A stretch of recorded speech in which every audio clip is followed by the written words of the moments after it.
It was a quiet night in the city, and the tall glass buildings were glowing with lights like stars on the ground.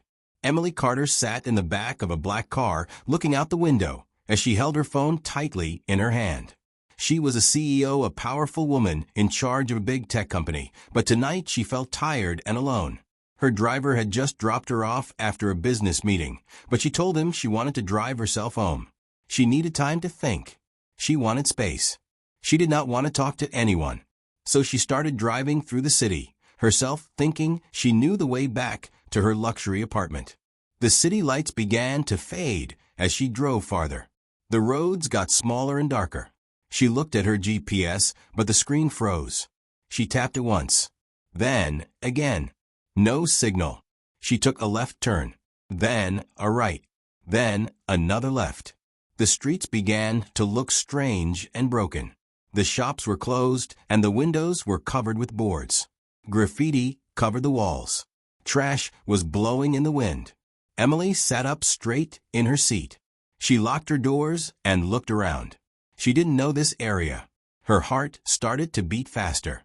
She turned the wheel and tried to go back, but every street looked the same. The lights were dim and some were blinking. She saw a group of people standing near a corner. One of them pointed at her car. She kept driving, trying not to look scared.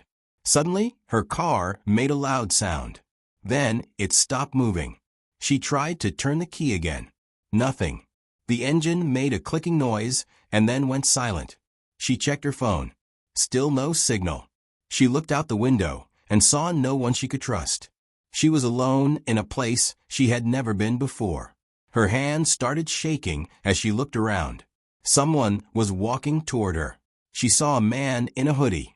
Then another person behind him. She didn't know if they were just passing by or coming for her. She leaned back in her seat and didn't move. She hoped they would go away.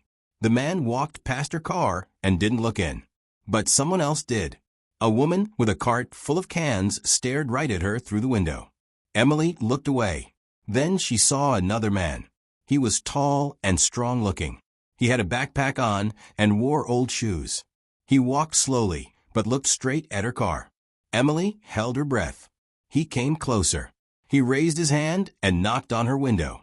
Her body froze. She didn't move. The knocking came again. He said something, but she couldn't hear. She cracked the window just a little. He said in a calm voice, "Miss, you shouldn't be here. It's not safe." Emily didn't answer. She didn't know if he wanted to help or hurt her. He looked around and said, "There are people who might want to take your car, or worse. I just got off work from the diner up the street. You need to get out of here. I can walk you to a main road." Emily looked at his face. He didn't seem dangerous. He looked tired, not mean. Still, she wasn't sure. She asked, "Why would you help me?" He said, "Because I know what it's like to be lost." Emily looked back at her phone. Still no signal. She looked out again. More people were coming out of the shadows. Someone laughed loudly in the distance. A bottle smashed on the ground. She made a choice. She unlocked the door and stepped out. The man nodded. "Stay close," he said. "We don't want to draw attention." Emily followed him. Her heels clicked on the cracked sidewalk. She kept her head down. She was shaking.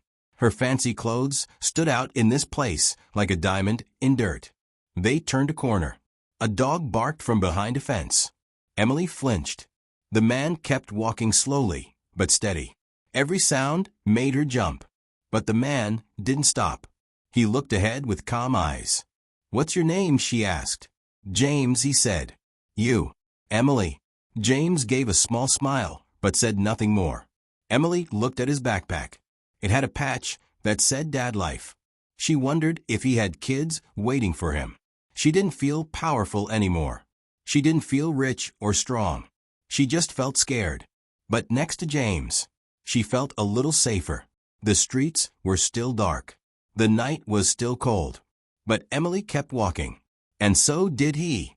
Emily walked beside James through the dark streets as her heels tapped softly on the ground. She kept looking over her shoulder, feeling like eyes were watching them from every corner. The wind blew hard and papers flew through the air. A streetlight flickered above them, making shadows dance across the walls. Her heart was still racing, and her hands were cold. James walked with steady steps. He didn't say much. His eyes scanned every alley and corner like he had done this walk 100 times before. Emily stayed close, but her mind was spinning. She was a CEO. She had been in big meetings. She had spoken in front of hundreds of people. But tonight, she felt small. She felt scared. And this man, this stranger, was the only one helping her. He looked back at her and said, "You, all right?" Emily nodded, but didn't speak. She didn't trust her voice. She was not used to being the one in trouble. She was used to solving other people's problems, not her own. They turned another corner and saw a group of young men standing near a fire in a trash can. They were laughing and talking loudly.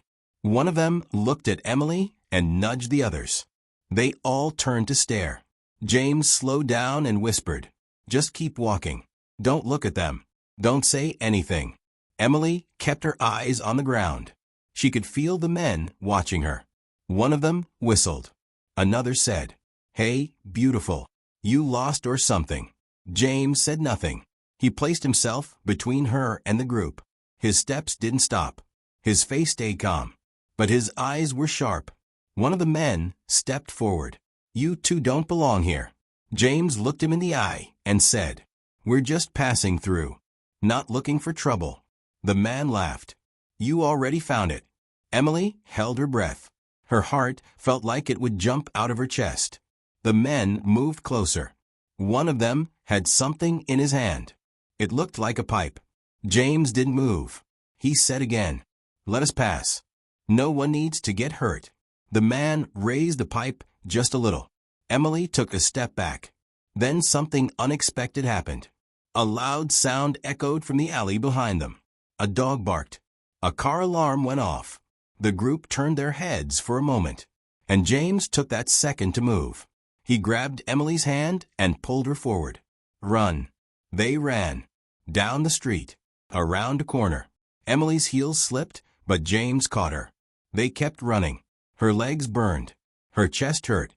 But they didn't stop until they reached a wide street with a few streetlights and an old payphone. They stopped to catch their breath. Emily bent over, her hands on her knees. She was shaking. James was breathing hard too, but he still looked around. Still alert. Always watching. She looked at him. "Why did you do that? You could have been hurt." He looked back at her. "So could you." Emily didn't know what to say. No one had done something like that for her in a long time. Not without wanting something back. James walked to the payphone and picked up the receiver. No signal. Wires were cut. He hung it up and shook his head. No luck. But the road ahead looks better. More lights. Less danger. They started walking again. This time slower. Emily's feet hurt. Her dress was torn a little. But she didn't care anymore. She just wanted to get out.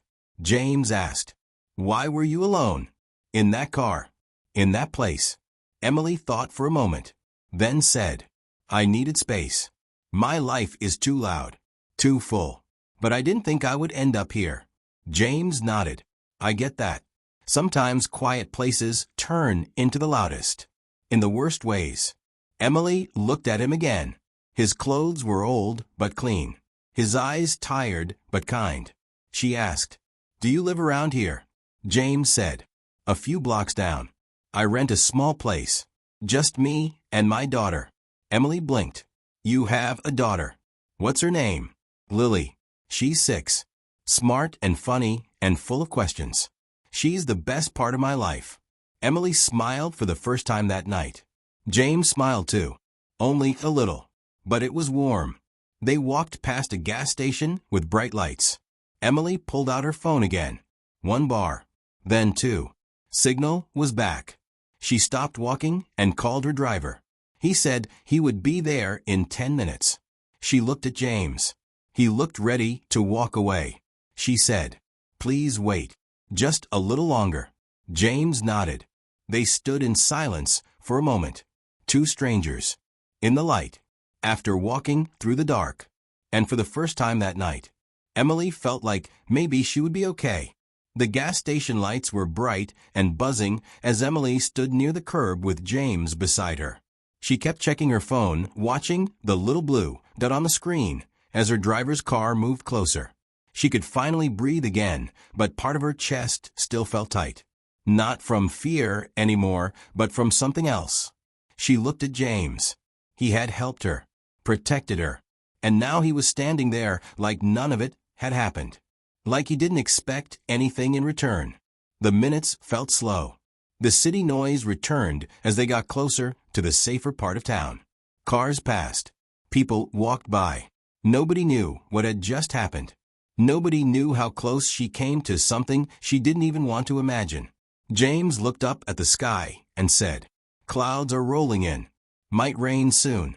Emily nodded. She wanted to say something. Something more than just thank you. But the words didn't come out. Her mind was full. Too full. She kept thinking about the man who stood between her and danger. A stranger. But one who mattered now more than many people in her life. The black car finally pulled up. The driver stepped out. He looked confused. "Miss Carter, are you all right? What happened?" Emily paused. She looked at James. Then back at the driver. "Long story. I'm fine now." She opened the door to the car, but didn't get in yet. She turned to James. Her voice was soft. "You could have walked away. You didn't." "Why?" James looked her in the eyes. "I saw someone who needed help. That was enough." Emily reached into her purse and pulled out a small black wallet. She held out a card. "Call this number. Ask for Mia. She's my assistant. Tell her I told you to call." James looked at the card but didn't take it. "What's this for?" Emily said, "Because not many people would do what you did, and I don't want to forget it." He hesitated, then slowly took the card, put it in his pocket. She stepped into the car. The door closed. The engine started. James stood on the sidewalk. The driver pulled away. Emily looked back through the window, but James was already turning to walk in the other direction. Back into the night. Back to his life. Inside the car the silence was heavy. Emily looked at her reflection in the window. She didn't see the powerful CEO. She saw someone different. Someone shaken. Someone changed. The next morning James woke early. The air smelled like rain. His daughter Lily was already up sitting at the small table with her crayons and cereal. She smiled when she saw him. "Daddy, you're home." He smiled and kissed the top of her head. "Always, kiddo." He went to the kitchen and made coffee. The old machine sputtered and hissed like always. He pulled the card from his pocket and stared at it. He wasn't sure if he should call. People like her didn't really stay in touch. They had their world. And he had his. Lily looked at the card. "Who gave you that?" "Someone I helped last night." "She rich?" James laughed a little. "Yeah, I guess she is." The day passed slowly. James worked a double shift at the diner. Tired feet. Busy hands. Customers came and went. But his mind kept going back to the woman in the black dress. The fear in her eyes. The way she looked at him before she left. That night he sat at the edge of his bed. Lily was asleep. The card was still in his pocket. He took it out, held it in his hand, then picked up the old phone on the nightstand. He dialed the number. After a few rings, a woman answered. "This is Mia." James cleared his throat. Emily Carter told me to call you." There was a pause. Then Mia said, "Yes. She mentioned you. Please hold." James waited. He looked around the room. The peeling paint. The flickering lamp. Then he heard a new voice. Emily's voice. "Hi, James. You called." He didn't expect her to be the one answering. But her voice was clear and warm. "I wanted to thank you again," she said. "And I also wanted to ask, would you meet me for coffee tomorrow? I'd like to talk." James sat very still. He had no idea what this was. But something inside him said yes. "Okay, sure. Where?" She gave him the name of a cafe in the city. Not too fancy. Not too loud. just enough space for two strangers who had been through something real. He wrote it down. They said goodbye. And for the first time in a long time, James felt like maybe something good was coming. James stood outside the small cafe in the city looking through the glass window. Inside, he saw Emily sitting at a table near the corner holding a cup of coffee with both hands. She looked different in the daylight. Still strong, but not cold. Still elegant, but softer. She saw him through the glass and waved gently. He opened the door and walked in. The smell of fresh coffee filled the air, and soft music played in the background. Emily stood up and smiled. "I'm glad you came." James smiled back and nodded. "Thanks for the coffee." He sat down across from her. There was a short silence. Not uncomfortable, just thoughtful. Emily looked at him. "You saved me. You didn't have to. And you got hurt doing it." James shrugged. "It wasn't that bad. A few bruises." Emily looked down at her cup. "Still, you didn't know me. You had no reason to care. But you did." James looked out the window. Sometimes people help you when you least expect it. And you never forget that feeling. Emily leaned forward. "I want to do something for you. Something real. Not just money. I want to know your story." James looked at her unsure. "My story isn't that interesting." Emily smiled. "Try me." He took a breath. "I was married once. My wife passed away 2 years ago. Car crash. Left me with our little girl, Lily. She's 6 now. Smart kind, always asking questions. I work nights at a diner and try to give her the best I can. It's not easy, but she keeps me going." Emily listened closely. She didn't interrupt. She just nodded slowly. James continued. "We live in a small apartment. Sometimes the heat doesn't work. Sometimes the fridge leaks. But it's home. And Lily always finds a way to make it feel warm, even when everything else is cold." Emily looked at him and said, "You're a good father." James gave a small smile. "I try. That's all I can do." Emily reached into her bag and pulled out a folder. She placed it on the table between them. "This is for you." James looked at it. "What's this?" "An offer," she said. "I want to give you a job. Not charity. A real job. Head of security at my company." James blinked. "Me? Security?" Emily nodded. "You kept your cool in the worst situation. You were smart, calm, brave. You protected me. And I trust you. That's rare for me." James looked at the folder. He didn't touch it. He looked at her instead. "I don't have the training, the experience. I've never worked in an office." Emily said, "I'll take care of that. We'll train you. We'll help you get everything you need. Just say yes." James sat back. His heart was pounding. He thought about Lily. Her school shoes getting tight. Her old backpack with a broken zipper.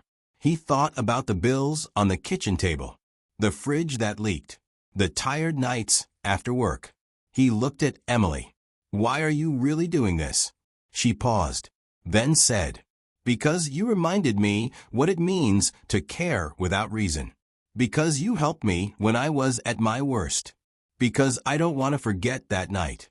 And because I think you're the kind of person this world needs more of." James slowly reached out and opened the folder.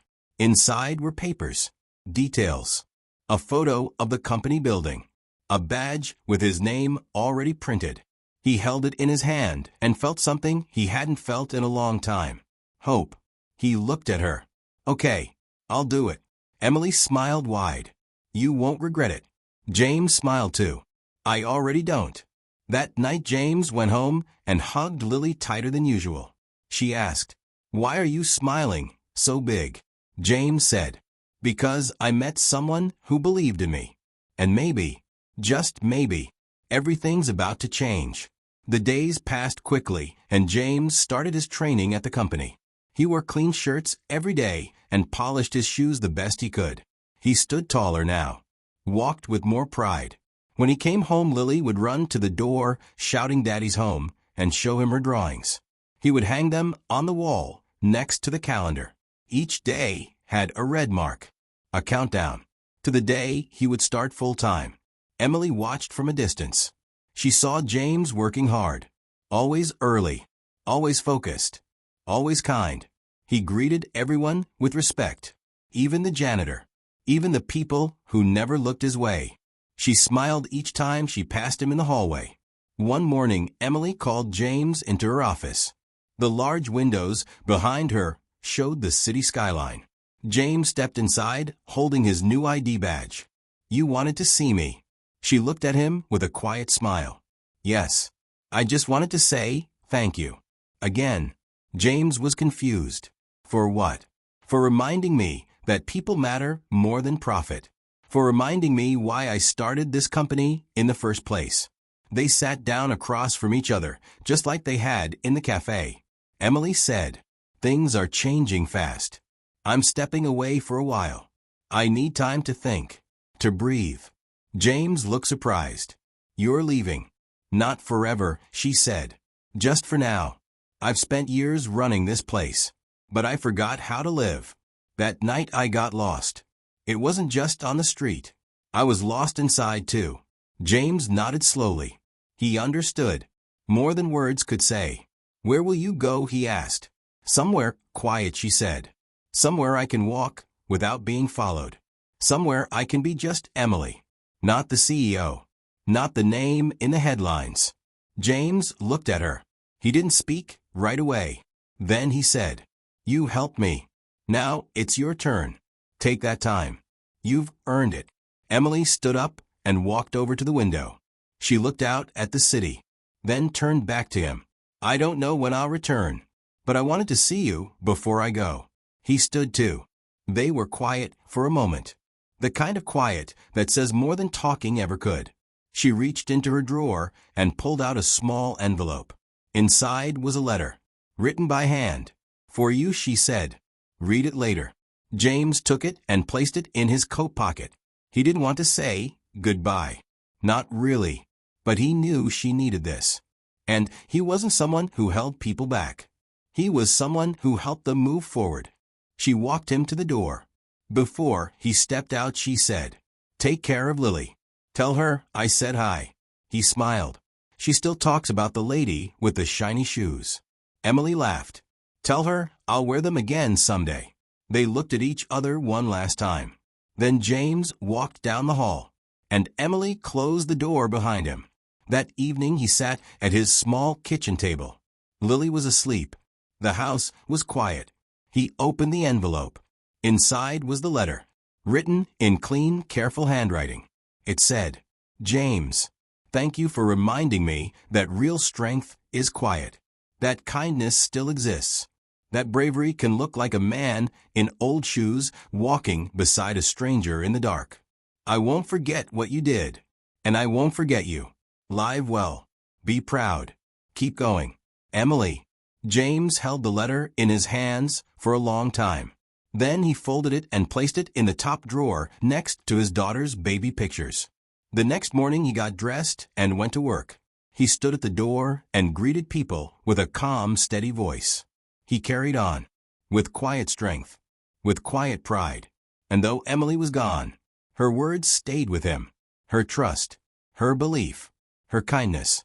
And somehow, that was enough. The sun was rising over the city, and soft golden light touched the windows of the small apartment where James and Lily lived. Birds sang outside, and the air smelled like morning. Inside the apartment, Lily sat at the table with a plate of toast and crayons scattered beside her. She hummed a little song as she drew flowers on a piece of paper. James was in the kitchen pouring coffee into a chipped mug. He looked tired but calm. He had finished his first full week as head of security. People respected him now. They listened. They trusted him. And most of all, he had begun to trust himself. He looked at Lily. Her tiny feet swung under the table, and her hair was in a messy braid. He smiled. She was the reason he kept going every day. Suddenly, there was a knock at the door. Not a loud knock. Not angry or rushed. Just calm and steady. James looked at the clock. It was early. Too early for mail. Too early for neighbors. He opened the door slowly and froze. Standing there, wearing a simple gray coat and holding a small bag, was Emily. Her hair was pulled back, and she wasn't wearing her usual heels. No cameras. No drivers. Just her. She looked up at him and smiled. "Hello, James." He blinked. "Emily." She nodded. "Can I come in?" James stepped aside and she walked in. She looked around the apartment, at the peeling paint, the small table, the little shoes by the door. And then she saw Lily. Lily looked up from her drawing. Her eyes lit up. You're the shiny shoes lady." Emily laughed and knelt beside her. "Not today. But I remember you. You gave me a sticker." Lily giggled. "I have more. You want one?" Emily nodded. "Yes, please." Lily ran to her backpack and pulled out a tiny sticker with a smiling sun on it. She placed it on Emily's coat. "There. Now you look happy." Emily smiled. "I feel happy." James watched them and didn't say anything. His heart was beating fast, but in a quiet way, like it had been waiting for this moment. Emily stood up and looked at him. "I went away for a while. I needed to think, to breathe, to find out what really matters." He nodded. "Did you find it?" "Yes. I found it on a dark street, in an old neighborhood, in a stranger who didn't walk away." James looked at the floor. "I didn't expect to see you again." "I know," she said. "And maybe that's what makes this matter even more." She reached into her bag and pulled out a small envelope. This time it was for Lily. Lily opened it slowly. Inside was a drawing of a little girl with a crown, and a note that said, "To the bravest princess I ever met." Lily smiled big. "You drew this?" Emily nodded. "Just for you." James stepped forward. "Why did you really come back?" Emily looked at him. "Because I missed being around people who care. Because I missed being around you." He didn't know what to say, so she continued. "I want to start something new. A foundation. For families like yours. For single parents. For people who just need a little light in a dark moment. And I want you to help lead it." James was quiet. "Are you sure?" "I don't know anything about that kind of work." She stepped closer. "You know more than anyone. Because you lived it. Because you're the reason I'm here. Not just standing here, but truly here." Lily looked up. "Does that mean you'll visit more?" Emily smiled. "Only if Daddy says it's okay." James looked at his daughter, then at Emily, then back at the small apartment. He thought about the night that changed everything. He thought about what they had been through, and what might still be ahead. He took a deep breath. Then he smiled. "Yeah, it's more than okay." Emily stepped forward and hugged him. Not tight, not rushed, just right. Lily clapped her hands. "Yay, we're a team now." And in that little apartment, on that quiet morning, something new began. Not just a job, not just a second chance, but a family. The kind that doesn't always look perfect, but feels exactly right.